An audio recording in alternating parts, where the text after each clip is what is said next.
Hello everyone, कैसे हैं आप सब। एक बार पुनः शिव कोचिंग क्लासेस पर स्वागत है। उम्मीद करता हूं आप सब अच्छे होंगे, मस्त होंगे, बेहतर होंगे। आप सभी की पढ़ाई बेहतर चल रही होगी। एक महत्वपूर्ण क्वेश्चन का सीरीज लेकर आ चुके हैं बच्चों। बोर्ड एग्जाम 2025 की तैयारी निरंतर हम करा रहे हैं। क्योंकि आप सभी का जो एग्जाम है एमपी बोर्ड में, हिंदी की मैं बात करूं बच्चों, तो हिंदी का जो एग्जाम है ना, कब है बच्चों, तो 25 फरवरी को है। कब है? 25 फरवरी को क्लास 12th का, है ना। और इसके लिए बच्चों हम निरंतर आप लोगों के लिए इंपॉर्टेंट चीजें प्रोवाइड कर रहे हैं। और जो बच्चे सोचते हैं कि हमको एग्जाम टाइम में एक दिन का समय बचेगा, हमको रिवीजन करना रहेगा, तो वो बच्चे नोट्स जरूर ले लें ताकि क्वेश्चन का पूरा रिवीजन कर सकेंगे। नोट्स के लिए क्या प्रोसेस है, मात्र बच्चों 100 रुपए चार्ज है ना। शिव कोचिंग क्लासेस इंडिया, ये हमारा चैनल है बच्चों, और हमारा पर्सनल व्हाट्सएप नंबर है। जिन बच्चों को नोट्स लेना है तो कांटेक्ट कर लेना। चलिए चलते हैं मुद्दे की बात पर, जो आज हम महत्वपूर्ण सीरीज लेकर आए हैं क्वेश्चनों का। पहला प्रश्न है बच्चों, भक्ति काल की प्रमुख विशेषताएं। भक्ति काल जैसे ही दिख जाए मतलब भक्ति भावना की प्रधानता होगी, तभी तो भक्ति काल है। और भक्ति कब होती है? जब भगवान की उपासना की जाती है। और भगवान की उपासना के साथ साथ समाज में जो बुराइयां हैं, समाज में जो द्वेष है, उनको दूर करने के लिए करते हैं। 2 या 3 नंबर में क्वेश्चन पूछा जाएगा तो 2-3 विशेषताएं आप ऐसे ही लिख सकते हो कि भक्ति काल में भक्ति भाव की प्रधानता है। भक्ति काल में भाई साहब भगवान की उपासना की गई है, सगुण और निर्गुण दोनों रूप को मान्यता मिली है ना। ईश्वर के सगुण, सगुण का मतलब मूर्ति रूप देकर के, निर्गुण मतलब बिना रूप दिए हुए ज्ञान के आधार पर, ये निर्गुण भक्ति धारा कहलाता है। ठीक है बच्चों, समाज सुधार, समाज उत्थान और धार्मिक एकता के बारे में बात की जाएगी, क्योंकि भक्ति है। जैसे आप लोग देखते होंगे चुनावी प्रचार प्रसार में भगवान को लेकर के बहुत सारे लोग, नेता अपने, है ना, बढ़िया पोजीशन बना के रखे हुए, भले आपको कुछ ना मिले। चुनाव में यही होता है ना, धर्म के आधार पर कुछ पार्टियां लड़ती हैं, है ना। इसकी हम विरोध नहीं कर रहे हैं, लेकिन ये चलता रहता है। भगवान श्री राम के नाम पर कोई वोट मांगे तो ये गलत है। मेरे कहने का मतलब ये है बच्चों कि भाई यदि आप किसी भी चीज को अच्छा काम करते हो, बच्चों के लिए अच्छा प्रेरित करते हो, जैसे भी एमपी बोर्ड में ही देख लो, हमारी बीजेपी सरकार ने बहुत बढ़िया धर्म के नाम पर ले लिया, और बच्चों को जब 25,000 देने की बारी आई तो फिर खत्म, टाटा बाय बाय। तो ये होता है। तो वही हम कहां से मुद्दे से भटक गए थे, क्योंकि अभी बच्चे बहुत ज्यादा परेशान है, बहुत ज्यादा। और अभी जो आप पढ़ाई कर रहे हो ना, फिर अगले साल आप भी परेशान रहोगे, क्योंकि 25,000 रुपए सरकार ने अभी इस साल नहीं दिया है, मुश्किल है मिलना। ठीक है, समाज सुधार, समाज उत्थान और धार्मिक कार्य के लिए कार्य करेंगे, है ना। लोक कल्याणकारी और राम काव्य का सृजन, भगवान श्री राम जी का भक्ति काल में सबसे बढ़िया सृजन किया गया है। तो इसकी विशेषताएं यूं आसानी से आपसे बन जाएगा कि भक्ति भाव की प्रधानता, है ना। जब भक्ति भाव तो भगवान की पूजा होगी, है ना, यानी धार्मिक सेवा, धर्म के प्रति उत्थान होगा, समाज सुधार होगा, कल्याणकारी बातें की जाएगी। ठीक है, 2-3 गुण आपसे बनना चाहिए। उड़ने और खिलने का कविता में क्या संबंध है? उड़ने और खिलने का, देखो बच्चों, यदि हम उड़ ना पाए, लेकिन हम जब मन में सोचते विचारते हैं तो हम हवाई जहाज के आकाश पाताल कहीं भी उड़ सकते हैं। ऐसी कविताओं के बहाने हम ऊंची ऊंची बातें लेकर के, ऊंची ऊंची भावनाओं को प्रेरित करके हम उड़ने के समान कविताओं को फील कर सकते हैं, है ना। देखिए, प्रत्येक कविता पाठक और कवि की भावनाओं का अनंत आकाश में उड़ा ले जाता है। मतलब कहने का तात्पर्य कि जो भी कविताएं की रचना की जाती है, वो कवि की जितने अंदर भाव भरे हुए हैं उस सबको उड़ाने का प्रेरित करता है भैया। क्योंकि जैसे आप मान लीजिए किसी काव्य संग्रह को पढ़ रहे हैं ना, तो आपके मन में भी लगता है काश में से होते तो ऐसे कर पाते। जैसे वीरता का कहीं पे आ जाएगा कि भैया हम अपने सेनानी, मतलब स्वतंत्रता संग्राम सेनानियों के बारे में पढ़ रहे हैं, जहाँ वीर रस होता है, तो लगता है काश हम भी होते तो वहां पे ऐसा हम कर देते। वो ओतप्रोत भावना होती है। तो कविता जो होता है, लेखक और कवियों के मन में कूट कूट के भर देता है उड़ने की आवाज को, है ना। उसमें मनुष्य को सांसारिकता से ऊंचे उठाने और आदर्शों के संसार में उड़ने की शक्ति होती है। इसलिए कविता में उड़ान दिखाई गई है। प्रत्येक कविता अपने माध्यम से कवि तथा पाठक के मनोभाव को खिलाती है। जैसे, है ना, फूल खिल करके सार्थक होते हैं, ऐसे ही कविता भी भाव को खिल करके सार्थक बनाती है। मतलब क्या समझे, ये पूरा कथन क्या है? आपको स्क्रीनशॉट लेना है तो ले सकते हैं। जैसे मान लीजिए कविता जो लेखक है, चाहे उसे पढ़ने वाला हो चाहे कवि हो, सबके मनोभाव को, यानी मन को ऊंचाई तक ले जाता है, यानी आकाश तक उड़ाकर ले जाता है। कैसे? जैसे फूल है, फूल यदि आप कहीं पे रख दें तो सुगंधित होता है, तो आपका मन मुग्ध हो जाता है, आपका मन बिल्कुल एकदम शुद्ध और प्रेरित हो जाता है, और आप मतलब फूल के सुगंध में डूब जाते हैं। ऐसे ही जो कविता होता है, वो व्यक्तित्व के बारे में, मानव विकास के बारे में, मानव जीवन के बारे में इतना प्रेरणा स्रोत होता है कि वो ऊंचाइयों तक चला जाता है। यही चीज बोला है कि उड़ने और खिलने। उड़ने मतलब हमारा जो संसार है फूल के सुगंध के जैसा ही है, यानी कविता जो है फूल के सुगंध के जैसा हमारे जीवन में महकता हुआ नजर आता है। ठीक है बच्चों, चलिए अगला है कविता के संदर्भ में बिना मुरझाए महकने का क्या तात्पर्य है। देखो, जो कविता लिखी जाती है वो कभी मुरझाती नहीं है। एक बार कवि ने लिख दिया, उसे आप बार बार पढ़ोगे उतना ही उसे प्रेरणा मिलेगी, वो कभी मुरझाएगी नहीं। लेकिन जो फूल है बच्चों, उसे आप रख दो, 2-4 दिन बाद वो मुरझा जाता है। हालांकि सुबह तोड़ो शाम तक में ही बहुत कुछ मुरझा जाएगा और 2-3 दिन में तो सूख ही जाता है। ठीक है, तो यहाँ पर बताया गया है कि जो कविता है वो कभी मुरझाता नहीं है, बिना मुरझाए हमेशा जिंदगी भर महकता रहता है। किंतु फूल जो होता है वो तो मुरझा जाता है। तो मानव जीवन में कविता का है ना बहुत ज्यादा स्थान, जैसे इसके पहले क्वेश्चन में आपने देखा कि मानव का जो पूरा मतलब एक जीवन है वो ऊंचाइयों तक ले जाने का काम करता है। समाज में कैसे जीवन जीना है, कैसे हमको अच्छे लोगों से व्यवहार रखना है, सब कुछ कविताएं से सीखने को मिलती है। भाई कविता क्यों लिखा जाता है कि समाज में यदि बुराई है उसके प्रति कविता लिख दी जाती है, भगवान के प्रति आस्था के प्रति, है ना, या कि समाज में कोई सुधार करना है, धार्मिक कार्यों के प्रति, या कि कविता हमारे देश के प्रथम नहीं कह सकते, देश के प्रमुख सेनानियों के प्रति, तो जैसे रानी लक्ष्मीबाई के प्रति, ऐसे कविताओं को लिखने का मतलब जो कि प्रेरणा स्रोत होते हैं। तो कविता कभी भी मुरझाती नहीं है, वो हमेशा महकती रहती है, जबकि फूल मुरझा जाती है। कविता वह फूल है जो कभी मुरझाए बिना सब और महका करती है। फूल की सुगंध सूखने पर नष्ट हो जाती है, किंतु कविता कभी भी नष्ट नहीं होती, इसकी सुगंध अनंत काल तक चलती रहती है। शिरीष के फूल को लेखक ने शीत पुष्प की संज्ञा किस आधार पर दी है। बच्चों, शिरीष का फूल चैप्टर आप पढ़ते हो तो इसमें आप लोगों को एक चीज नोट करके रखना कि जो शिरीष का फूल है, कितना भी गर्मी हो लेकिन फिर भी वो खड़ा रहता है, तपते धूप में, है ना, मुरझाता नहीं है और बढ़िया फूल फूलता रहता है। और उससे एक संदेश मिलता है कि बिना किसी तपस्या के आप अच्छे नंबर नहीं ला सकते, अच्छे कार्य नहीं कर सकते। ऐसे ही आपके जीवन में ये सीख देता है कि यदि आप 90% का टारगेट बना के रखे हैं और सोच रहे हैं कि 5 घंटे हम पढ़ रहे हैं बहुत है ना, इसको जब तक आप 10 से 12 घंटे नहीं करोगे तो फिर आप शिरीष के फूल जैसे नहीं बन पाओगे। शिरीष का फूल हमें ये प्रेरणा देता है कि तपती धूप पर, है ना, चलती लू, यानी जो लू होते हैं बच्चों, लहर, यानी जो आपका ग्रीष्म लहर है, इस पर भी वो खड़ा रहता है ना, मधुर स्वर करते हुए फूल इसकी खिलती रहती है। ऐसे हमारे दैनिक जीवन में भी यदि हम कठिनाइयों से नहीं गुजरे तो फिर हमारा जीवन धन्य नहीं हो सकता है। यदि आपने टारगेट बना के रखा 80% और आपने मेहनत करना नहीं सीखा, ठंडी के सीजन में आ गई कड़ाके की ठंडी, 10 बजे सो गए, है ना, उधर सुबह भी नहीं उठ पा रहे हो, 8 बजे उठ रहे हो, तो फिर भूल जाओ टारगेट की 90% है।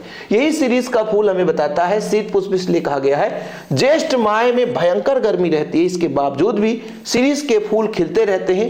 ये गर्मी में भी शीतलता प्रदान करते हैं। इसी विशेषता के कारण इसे शीत पुष्प कहा गया है कि भरे ज्येष्ठ माह मतलब गर्मी के महीने में शीत पुष्प यानी शीत लहर के कारण इसे हम शीत पुष्प की संज्ञा देते हैं। यानी मधुरता के साथ ये, है ना, हमारे जीवन में कोमलता लाती है, शीतलता लाती है।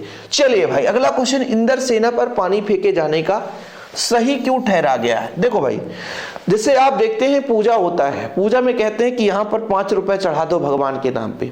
पंडित जी बाद में अलग लें 150, वो मैटर अलग है, लेकिन जब पूजा होती है, कथा भागवत होता है कहीं भी, तो बोलते हैं 10 रुपए ये दीप ज्योति पर चढ़ा दो, 5 रुपए आप यहाँ पे गोबर का एक छोटा सा भगवान देवता बनाते यहाँ पे चढ़ा दो, जल है यहाँ पे 5 रुपए चढ़ा दो। ऐसा क्यों? क्योंकि जब तक हम भगवान को नहीं देंगे तो हमारी मनोकामना पूरी नहीं होगी। भगवान हमारे आवश्यकता को पूरा कैसे करेंगे? इसी तरीके से कहते हैं कि यदि हमको पानी की आवश्यकता है तो पहले हमको कुछ न कुछ अर्घ चढ़ाना पड़ेगा, तभी हमें पानी मिल सकता है। कथन कार तो वही है, ठीक है। जीजी ने इंद्रसेना पर पानी फेंकने की बात अनेक तरह के तर्क देकर के सही ठहराया। जीजी ने कहा कि यदि हम इंद्रसेना पर पानी नहीं फेंकेंगे तो भगवान हमें पानी नहीं देंगे। जिस तरह भगवान के किसी भी मनोकामना की पूर्ति के लिए कुछ चढ़ावा भगवान से, अपनी मनोकामना, भगवान की मनोकामना नहीं ना, भगवान से किसी मनोकामना को पूरा करने के लिए कुछ न कुछ चढ़ावा करना पड़ता है। उसी तरह हम पानी रूप में अर्घ भगवान को चढ़ाएंगे, उसके बदले में ईश्वर हमें पानी बारिश के रूप में देगा। वही चीज बताया मैंने कि भगवान की पूजा कर रहे हो, अपनी मनोकामना को पूरा करने के लिए पहले कुछ न कुछ अर्घ चढ़ाना पड़ता है, थोड़ा बहुत देना पड़ता है। इसीलिए कहा गया कि यदि हम भगवान से पानी की आवश्यकता है, पानी लेना चाहते हैं तो थोड़ा बहुत हम पानी की बरसात करेंगे। ठीक है बच्चों, चलिए। लेखक ने सीरीज को कालजयी अवधूत सन्यासी क्यों कहा है? सन्यासी का जीवन ऐसा होता है कि चाहे कितनी भी गर्मी हो जाए, कितनी भी ठंडी हो जाए, यदि तपस्या में बैठ गए हैं तो वो ठंडी गर्मी किसी प्रकार के मुसीबत से नहीं डरते, वही तो सन्यासी कहलाते हैं। बाकी तो हम जैसे लोग इतने मोटे कोट पहन करके भी नहीं पढ़ा पा रहे हैं, तो हम लोग सन्यासी थोड़ी ना हैं। हम लोग तो सुकुमार आदमी हैं, क्योंकि इतनी ठंडी में, कड़ाके की ठंडी है, जहाँ 10-11 बजे बजता है भैया कि लगता है यार रजाई नहीं, एक नहीं दो आ जाए, तो ये हम सन्यासी नहीं बन सकते हैं।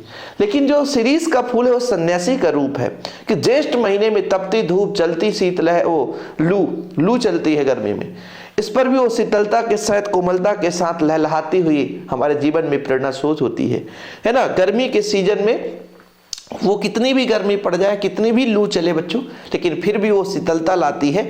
इसी तरीके से कहा गया कि भाई जो हमारे सन्यासी साहब हैं, इनका भी जीवन ऐसे ही होता है। कितनी भी कठिन परेशानी आ जाए, सामने कितनी भी दिक्कतें आ जाए, लेकिन वो अपने धर्म को, अपने कर्म को नहीं छोड़ते, है ना। इसीलिए सन्यासी की तुलना शिरीष के फूल से की जा रही है। ठीक है बच्चों,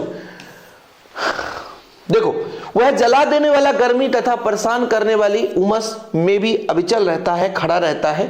उसी समय अपने फूलों की सुगंध के लोगों को आगे बढ़ाने का प्रेरणा स्रोत करता है, प्रेरणा देता है।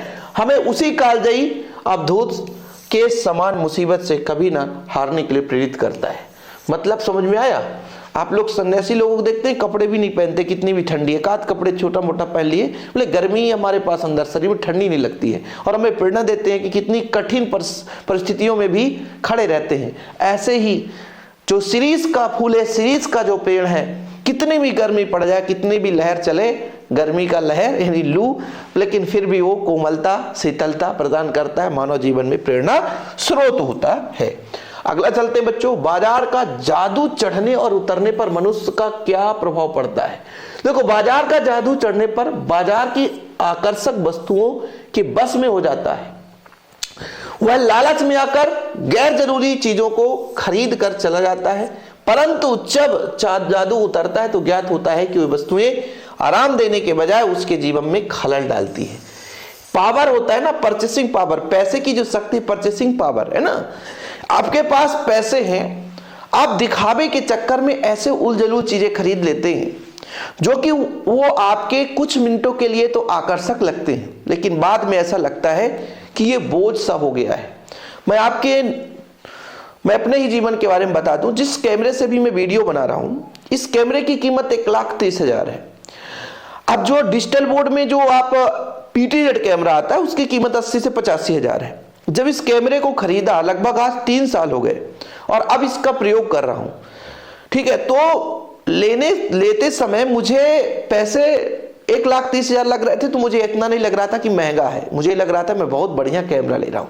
लेकिन लेने के बाद मैं 1-2 साल पछताता रहा कि मेरे काम का नहीं है। किसी को देता था तो 50,000 देते थे, 60,000, 70,000। अभी भी किसी को मैंने बेचा तो बोले 70,000, फिर मना कर दिया, बोले ठीक है भैया रहने दो। 1 लाख, अब बिल्कुल न्यू कैमरा है। ठीक है, तो ऐसे ही होता है कि जब हमारे पास पैसे रहते हैं तो हम अचानक, है ना, उसको सोचते हैं कि हम ऐसा कुछ खरीदे, लोगों को दिखाएं। तो लोगों के दिखाने के चक्कर में हम अपना पैसा ऐसे जगह फंसा देते हैं जो हमारे काम का नहीं होता, बाद में पछतावा होता है। ऐसे ही बोला गया कि बाजार का जादू चढ़ने का मतलब है आकर्षक वस्तुओं को देख करके मनुष्य उस वस्तु को खरीद लेता है, और फिर बाद में पता चलता है कि इसका हमारे दैनिक जीवन में उतना उपयोग है ही नहीं। और जैसे ही बाजार उतरता मतलब उसकी कीमत कम होती है, तो फिर हमें आभास होता है कि ये हमारे काम का नहीं है। चीजें आगे चलते हैं बच्चों। लेखक जैनेन्द्र कुमार के अनुसार बाजारूपन का मतलब क्या है? बाजारूपन का मतलब वही चैप्टर का क्वेश्चन है। बाजारूपन का मतलब वही है कि हम आकर्षक चीजों को देख करके खरीद लेते हैं, पैसे को सही उपयोग ना करके हम ऐसे चीजों को खरीदते हैं जो कि दिखाने लायक हो। लोगों को दिखाने के चक्कर में चमक दमक देख करके जब हम किसी चीज को खरीद लेते हैं, और बेकार की चीजों को आकर्षक बनाकर ग्राहकों तक उसे जबरदस्ती प्रेशर दे करके कि भैया अच्छा, तो जब उसे खरीदा जाता है ग्राहकों दर, तो वो बाजारूपन कहलाता है। देखो जरा थोड़ा सा, बाजारूपन का आशय है ऊपरी चमक तमक और दिखावा। जब माल बेचने वाले बेकार की चीजों को आकर्षक बनाकर ग्राहकों को ठगने लगते हैं, तो तो वह बाजारूपन आ जाता है। इसी प्रकार जब ग्राहक जरूरत की चीजों की बजाय अपने मनी पावर दिखाने के लिए बाजार के माल को खरीदता है तो वह भी बाजारूपन होता है। इस व्यवहार से छल, कष्ट और शोषण का बोलबाला होता है। सॉरी बच्चों, जैसे आप लोग देखते हैं कि बाजार जाए, किस सामान को खरीदना हो तो दुकानदार यही बोलेगा, भैया ये तुम्हारे बिल्कुल चेहरे में मिलता हुआ कपड़ा है, बिल्कुल यही तुम्हें पसंद आएगा, और जिसकी कीमत मान लो 500 रुपए होगी उसकी 700 कीमत बताएंगे। इतनी बढ़ाई इतनी बढ़ाई इतनी बढ़ाई कि आपको मजबूर हो जाना पड़ेगा, हाँ यार ये बहुत अच्छा कह रहे हैं, बहुत अच्छा होगा, सही बात है। बस पता चला घर में आ गए, बोले अरे भैया ये तो तुम्हारा बोरा है, मतलब बहुत ज्यादा बड़ा है ना। तो वही बाजारूपन है, लालच दे करके लोगों को चमक धमक दिखा करके, ये बाजारूपन का अर्थ होता है। या कि आप ही किसी चीज को देख करके, मेला गए भैया, मकर संक्रांति का मेला आने वाला है, मेला गए, आप वहां जाकर के देखें कि भैया ये तो बहुत बढ़िया दिख रहा है, ये मेरे आसपास मेरे दोस्तों के पास किसी के पास नहीं है, मैं इसे जरूर खरीद लूं, ये बाजारूपन कहलाता है। अब बाजारूपन में जैसे मान लीजिए किसी के पास 2 रुपए हो गए तो साइकिल से चलता था, बोले भैया अब गाड़ी ले लेते हैं, हमारे सारे दोस्त हैं, गाड़ी ले लिया, नौकरी लग गई, अब खाने के लिए उधर पैसे भले घर में नहीं, परिवार को पैसे 1 रुपए न, ऐसे लोग देखेंगे आप लोग कि कुछ लोग तो अपने परिवार में किसी को 1 रुपए पैसे नहीं देंगे। दूसरी बात, उधर सपना सजाए हैं कि हम 4 व्हीलर में चाहे प्लास्टिक की गाड़ी चढ़ लेंगे, लेकिन घर में वो भूखा पड़ा हुआ उसको खाना नहीं देंगे। तो ये लोग जो है अपने समाज के लिए एक, मैं अच्छा व्यक्ति नहीं मानूंगा, समाज के लिए एक बोझ के रूप में है कि जो अपनी आवश्यकताओं को पूरा करने के लिए, मतलब बाजारूपन का मतलब वही है कि चमक धमक की चीजों को देखने के लिए उन चीजों को अवॉइड कर देते हैं कि जो जरूरत की चीजें होती है। खैर ये मुद्दा अलग है, बात करते हैं आगे। पानी दे गुड़धानी से लेखक का क्या अर्थ है, क्या कहना चाहता है? देखो बच्चों, पानी हमारे जीवन में बहुत ही जरूरतमंद चीजें हैं, बिना पानी के हमारा जीवन संभव नहीं है। गुड़धानी का मतलब भोजन है, लेकिन हम अनाज उगाते हैं, किसी प्रकार से अनाज उगाएंगे तो उसमें भी पानी का महत्व यही है। पानी तो पानी देता ही हमारे जीवन के लिए उपयोगी है ही है, लेकिन गुड़धानी का मतलब बच्चों, गुड़ का मतलब होता है अनाज, अनाज उगाने में भी हमारे जीवन में पानी का महत्वपूर्ण योगदान है। पानी तो प्यास बुझाने और अन्य कार्यों के लिए है ही, लेकिन गुड़धानी अर्थात गुड़ अनाज, इन्हें पाने के लिए भी, ईख की फसलों को उगाने के लिए पानी की जरूरत होती है। पानी से गुड़धानी का बहुत गहरा संबंध है। पानी मात्र पीने की आवश्यकता को पूरा नहीं करता, वह अनाज उगाने के लिए भी उतना ही महत्वपूर्ण होता है जितना कि मान लीजिए पीने के लिए। किसान जब खेतों में धान, गेहूं, ज्वार, गन्ना, बाजरा इत्यादि बीज डालता है तो वह मेघों से पानी की आस लगाता है। चीजें समझ में आ गया? पानी का मतलब हमारे जीवन में जीवन सुचारू रूप से संचालन करने के लिए पानी जितनी आवश्यकता है उतना ही किसान को खेती करने के लिए, चाहे वो किसी प्रकार से, जैसे आप गुड़ ही बना रहे हैं तो बिना गन्ना के नहीं बन सकता, और गन्ना कहां से मिलेगा? खेत से, खेती करने से। और खेती कैसे होगी? जब तक पानी बारिश नहीं होगी तो खेती संभव नहीं है। इसलिए कहा गया है पानी पानी तो देता ही है, लेकिन गुड़धानी भी दे रहा है ना। गुड़धानी मतलब अनाज के लिए भी काफी महत्वपूर्ण योगदान देता है। मेरा छोटा खेत कविता के संदर्भ में अधड़ और बीज क्या है? अधड़ का मतलब क्या है? भावना का आवेग, कोई अज्ञात प्रेरणा के कारण मन में कोई भाव जाग उठता है। जैसे हिरोशिमा में पत्थर पर झुलसे हुए आदमी का चित्र देखकर कभी अज्ञेय के मन में एक भावात्मक अधड़ उत्पन्न हो जाता है। अधड़ का मतलब भावना जागृत होना, अधड़ का मतलब होता है भावना जागृत होना। किसी चीज को देख करके जब आपके मन में एक भाव जागृत हो जाए तो वो अधड़ कहलाता है। लेकिन बीज का मतलब है बच्चों किसी विषय वस्तु पे मन में भाव जाग उठे, है ना, एक किसी निश्चित विषय वस्तु का मन में जागरण होना, वो आपका बीज कहलाता है। बीज मतलब उत्पन्न होना, ये उत्पन्न नहीं हुआ है, ये अधड़ है, इससे भाव जागृत हुआ, देखकर अधड़ आया है। लेकिन जब आपके मन में अपने आप उत्पन्न हो वो बीज कहलाता है। जैसे किसी पौधे को, है ना, उत्पत्ति होते हुए देखे हैं तो बीज से, यानी किसी कथा वस्तु को आपके मन में उत्पत्ति हुए देखा बच्चों तो वो विषय वस्तु जब आपके मन में आए तो वो बीज कहलाए। लेकिन किसी को देख करके, किसी से प्रेरणा मतलब ले करके मन में भाव उत्पन्न होना, वो आपका अधड़ कहलाता है। तो अधड़ का मतलब है बच्चों किसी चीज को देख करके मन में भाव प्रेरित होना। लेकिन बीज का अर्थ है कि सीधा सीधा आपके मन में विषय वस्तु का उत्पन्न हो जाना। चलिए, संदेह अलंकार किसे कहते हैं? संदेह अलंकार ये बहुत ही बढ़िया, ये पहले भी क्वेश्चन रिपीट हो चुका है कि जहां पर काव्य में हमें संदेह बना रहा हो, किसी निश्चित वस्तु का बोध ना हो, हमेशा निश्चितता मतलब अनिश्चितता बनी रहे, वहां पे संदेह अलंकार होता है। जैसे सारी बीच नारी है कि नारी बीच सारी है, कि सारी ही की नारी है कि नारी ही की सारी है ना। द्रौपदी का छेड़हरण आप लोगों ने जाना होगा कि जब साड़ी खींच रहे थे, भगवान श्री कृष्ण ने साड़ी दे दिया, तब कौरवों को लगा कि भैया ये साड़ी की बनी हुई नारी है कि नारी के अंदर ही साड़ी घुसी हुई है, कुछ समझ में नहीं आता है। तो किसी चीज को देखकर जब तक वास्तविकता का रूप निश्चय ना हो जाए, है ना, अनिश्चय बना रहे, अंत तक अनिश्चय बना रहे, संशय बना रहे, वहां पे संदेह अलंकार होता है। अगला क्वेश्चन और लास्ट क्वेश्चन आज का बच्चों की समाचार लेखन की सबसे लोकप्रिय शैली कौन सी है? उल्टा पिरामिड शैली, क्योंकि पहले इंट्रो होता है, फिर बॉडी, फिर समापन। ये आपका बच्चों समाचार लेखन की सबसे लोकप्रिय शैली है। ठीक है, सबसे लोकप्रिय शैली उल्टा पिरामिड शैली है। इस शैली में सबसे महत्वपूर्ण जानकारी समाचार की शुरुआत में लिखी जाती है और उसके बाद कम महत्वपूर्ण जानकारी को नीचे लिखा जाता है। ठीक है बच्चों, और लास्ट में इंफॉर्मेशन है। थैंक यू, आप सभी को बहुत बहुत धन्यवाद, दिल से धन्यवाद। और जिन बच्चों को नोट्स लेना है तो कॉन्टेक्ट नंबर लिखा हुआ है, प्यारा सा आप लोग सपोर्ट करें शिव कोचिंग क्लासेस को। बाकी आप लोगों के लिए हेल्पफुल वीडियो लाने के लिए हमारी जिम्मेदारी है। ओके बच्चों, फिलहाल अभी के लिए इतना ही। वीडियो पसंद आए तो लाइक करके शेयर करें। ये व्हाट्सएप नंबर आप नोट कर सकते हैं। जय हिंद, वंदे मातरम।